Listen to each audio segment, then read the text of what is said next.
Ako si Mengay, ang laging galit na nanay. Welcome to my mini vlog. Bermans na mga kumare, nararamdaman nyo na ba yung paparating na gastusin?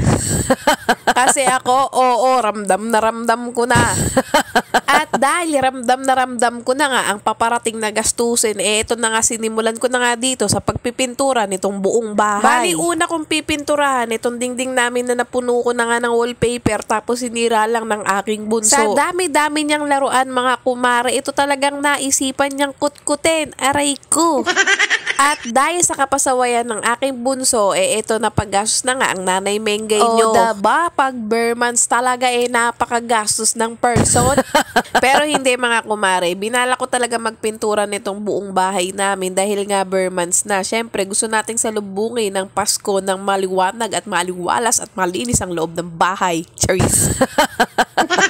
Tingnan nyo mga kumare, nangyari dito sa dingding namin, hindi nga talaga natanggal yung mga pandikit nung wallpaper. Kaya nung dumaan sa FYP ko, itong removable sticker na to, bumili na nga ako kaagad at isa nga lang ang binili ko kasi sabi ko nga ititesting ko lang muna. At so far mga kumare, napaka-effective nga pala talaga niya. Sa isang spray mo lang mga kumare, natatanggal niya talaga yung sticky na galing dun sa wallpaper. Bali, ang naging problema ko lang sa kanya mga mare, dahil nga plywood to, sinipsip nga lang nung plywood yung sticker remover. Kaya nagkulang yung 200 ml lang na sticker remover dito sa isang buong plywood. At mga mare, alam nyo bang malaking tulong din to dun sa mga motor nyo o kaya sa kotse nyo, nilagyan nyo ng sticker tas gusto nyo nang tanggalin. Kaya kung bet nyo to, ilalagay ko sa comment section yung link. Meron din ako nito sa Yellow Basket. At nung matapos ko na siyang matanggalan ng mga sticker, marami pa nga rin siyang natira mga mare. Kaya ang ginawa ko, niliha ko na lang muna itong buong plywood. Kaya hindi ko naman matapos, itong sinimulan ko na. Pagkatapos ko nga maliha itong buong side na to, nilagyan ko na nga lang yan ng boss ni wall putty. Para matakpan niya yung baku-baku dyan mga kumare at saka yung mga pinagpakuan. Pagkatapos ko nga tapalan lahat ng butas dyan, gumamit na nga ako nitong Gotti multi-surface paint. Na low odor na siya mga mare at pwedeng-pwede nyo siyang gamitin katulad yan sa plywood o pwede rin sa semento o kaya sa metal. At hindi nyo na yan kailangan lagyan ng thinner o kaya ng tubig mga mare. Konting halo lang yan mga mare, pwede nyo nang ipahid yan para kayo'y pumuti. Char.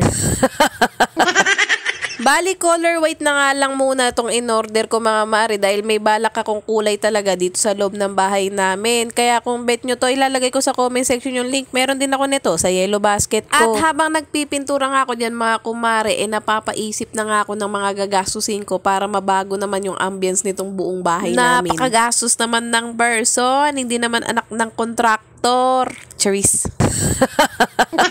O siya, kahit puri na tayo, gagastos tayo para mapaganda lang ang ating munting tahanan. Correct?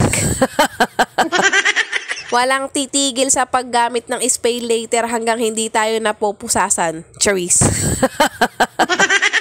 At ang dami ko na namang sinasabi mga kumare, malapit ko na namang matapos itong video ko sa kakadaldal ko. Bali, first coating lang muna ang gagawin ko dito mga kumare. Pag dumating na yung removable sticker, kakalasin ko na rin tong kabila para sabay na sila para sa second coating. At para makapili muna tayo ng kulay dito sa aking humble home. Kaya hanggang dito na lang muna ang aking video mga mare. Magkita-kita tayo sa susunod kong mini vlog. Don't forget to like, share, and follow. Bye mga mare!